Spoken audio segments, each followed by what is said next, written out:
Playing music can sometimes seem like some sort of secret club where if you're not in it from the time you're a child or if you're not a prodigy, you don't get access. But that is so far from the truth. And lately I've been discovering some things that I've heard before, but I'm kind of rediscovering them and going, you know, this is a really great example of how easy it can be to play music. I want us to listen to a little bit of this recording because I want to show you something really interesting about it. Check this out.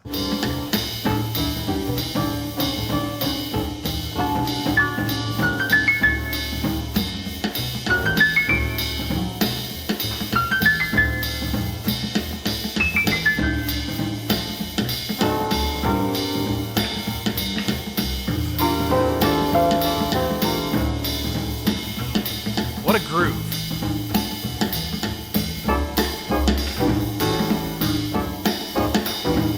And what a great line. Check this out.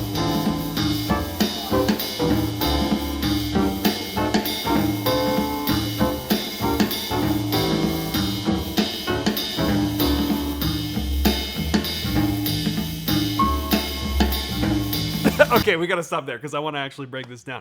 This is Ahmad Jamal playing the great tune Poinciana from the 1958 album But Not For Me Live at the Persian. It's a legendary recording of this tune. If you don't know this tune, one of the things that makes it so beautiful is how simple it is. And in particular, I want to talk about Ahmad Jamal's solo here because it just compounds on the simplicity and the beauty of this melody. First things first, I want to take a look at the melody for this song. Very quickly, you can look at this sheet and you can see A, there's not a ton of notes, and B, there's not a ton of chords. It is a classic AABA form. We'll talk a little bit about that, but I just want to show you kind of like what these chords are. So the first thing we see is D major 7.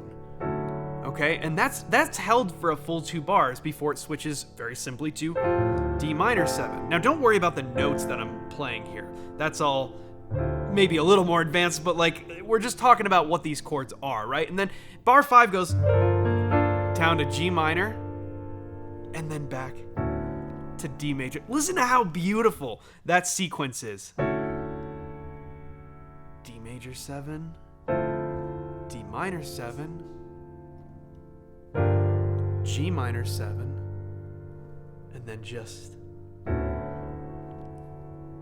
One of the reasons that is such a great change right there is because what this minor 7th chord is, really, is the minor 4 chord. We talk about this all the time on the channel, how the minor 4 chord is this... It's a particularly beautiful resolution. It's almost like taking a plagal cadence, which is the 4-to-1 resolution, and making it even darker. Minor plagal cadence, I guess? Right? Because you add another point of... Right? Another point of chromatic resolution, and that really just helps the whole thing pull back to here. So even though this is not a pure minor chord, it's a minor 7th chord, it still gives us that same kind of change. It's like the darkness just opening up, and all of a sudden we get dark, and then the emergence of light. It's great. It's so good. And it's so simple. That same thing literally just repeats again. And then the bridge, bar 17.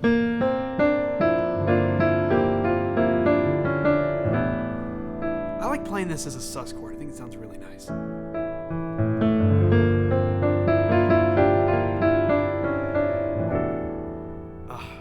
Because then we can get this beautiful... Woohoo!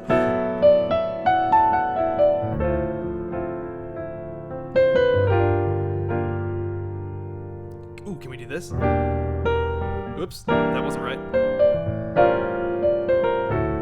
I just added a 2-5 in front of the D major. That works. There's so much room. This is one of the great things about simple forms, is like you can do so much with it.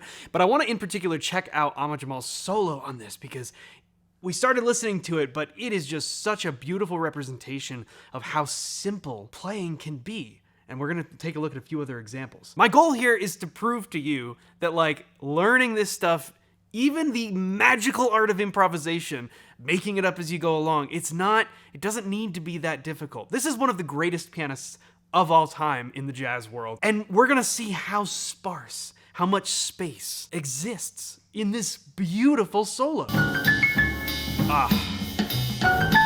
Ooh, it's out of tune, never mind. We'll just listen for a second.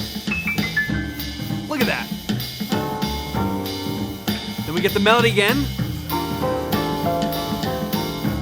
That's the whole phrase, right? So look at this.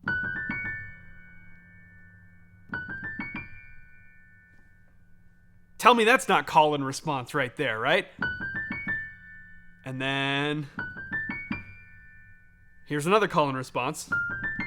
Now for the second chord, the D minor 7. Right? And just let that note on G minor sit there for a whole bar. And then, I don't know, how about let's just play the melody?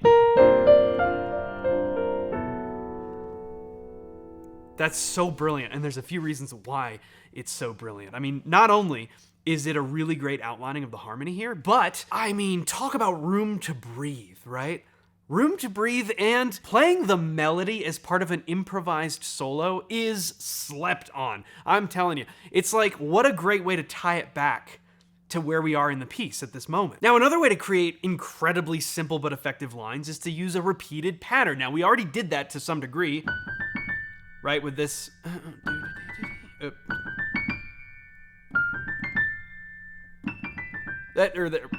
I could play it right, it's the same rhythmic pattern over and over again. We're simply morphing it to fit the harmony in this location.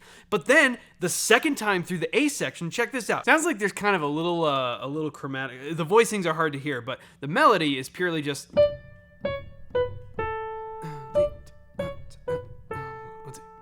Morph it for the chord. I'm pretty sure that's D minor there. And then, so like.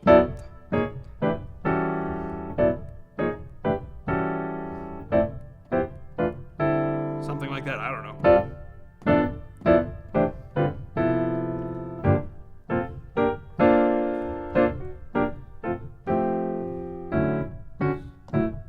Now, while that's not 90% empty space, it's still very, very simple, right? We're taking one singular idea that's not full of notes and we're just letting it breathe. But that was more notes maybe than earlier in the solo, so what do we do next?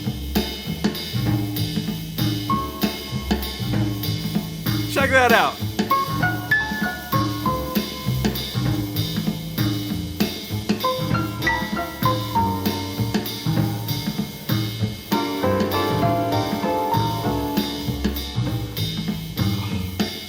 This is another great tactic. Even if you're going to fill up more notes, you can immediately follow that with more space, right? We finished that whole, and the next thing we just went, let that sit for an entire measure, into the next measure actually, because there's another beat and a half before we go. Let this one sit for a whole other measure and a beat and a half. To the G minor.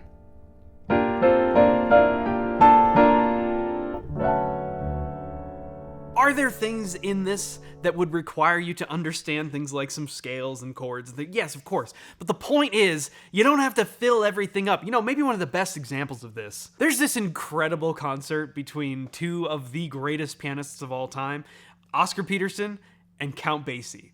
And these are two guys who could not be more different from each other in terms of their styles. Oscar, of course, is famous for insane technique and lots of notes. And Count Basie, on the other hand, well, he does a lot of stuff like this.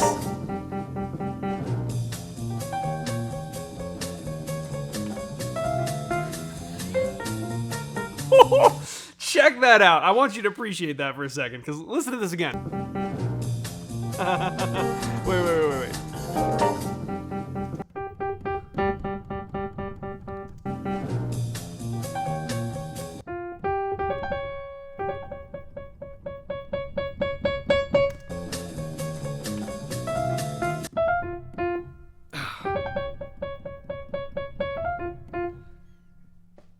How simple is that? I mean, its whole solo break was one note repeated. That's literally it. One note. And if you play it in the right place at the right time with the right groove, it can sound fantastic. And then, of course, we get...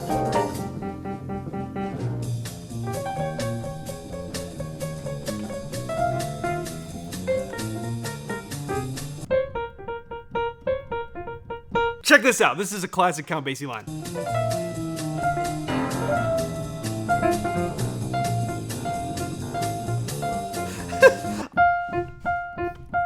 Octave Fs. I mean, come on. This is the thing. And obviously when we contrast that against Oscar Peterson's playing, you're like, wow. I love both of them, but Count Basie is the perfect representation of like, hey, chill.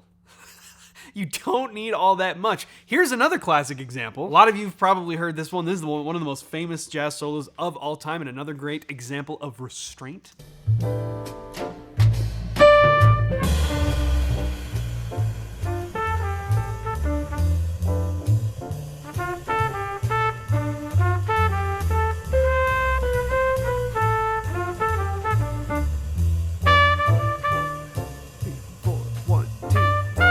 Full measure of silence. Another full measure of silence, more than a measure.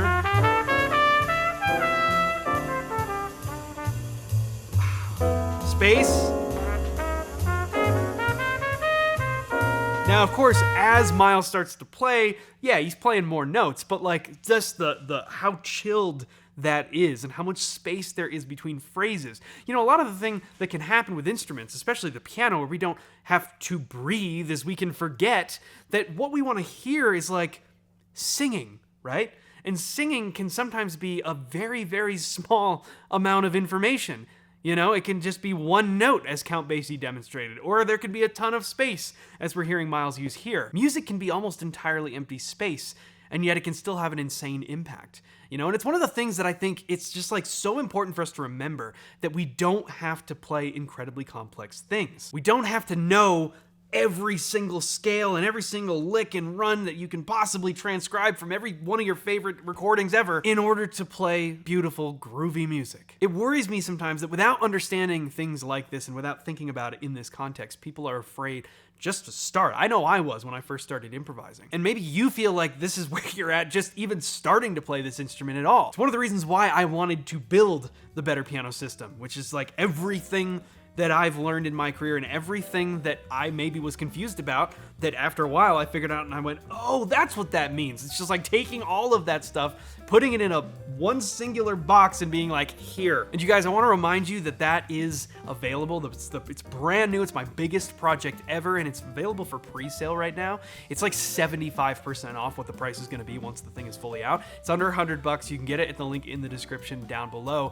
And that's how I support the channel. I mean, you may notice that I never do sponsors on this channel. I don't ever talk about companies that have nothing to do with either of us, like BetterHelp or something. Like I don't ever get into that, because I'm just like, well, if I'm gonna offer anything that can help support what I do here on the channel, I'd rather it be something that I made specifically for you, something that can actually be useful. And the Better Piano System is essentially what I've always wanted to put together. It's replacing my original Intro to Piano course. It's all of that material, but remade to be better, plus a ton more. And there's already a lot of material that's released right now. You can access it by buying the pre-sale, get that 75% off, and then as soon as the rest of the content is released, it's just automatically gonna be in your account. But I promise, with what's out there now, there's like over 100 videos in it now, I think, that you won't be able to get through all of the content that's in there before the rest of it is released. So I wanted to release it as a pre-sale, but still with like a ton of content already in it. And I'm super proud of it. It's the biggest project I've ever undertaken. I've gone back to the drawing board so many times. A lot of you have been waiting for this, which of course, you know, I appreciate your patience. It's just been, I wanted to get it right, and I think we're building something really special. So that's out. The pre-sale's available. If you've been waiting on it, check your accounts, because you probably have access already. And you guys, that is the best way that you can support the channel, and it means the world to me.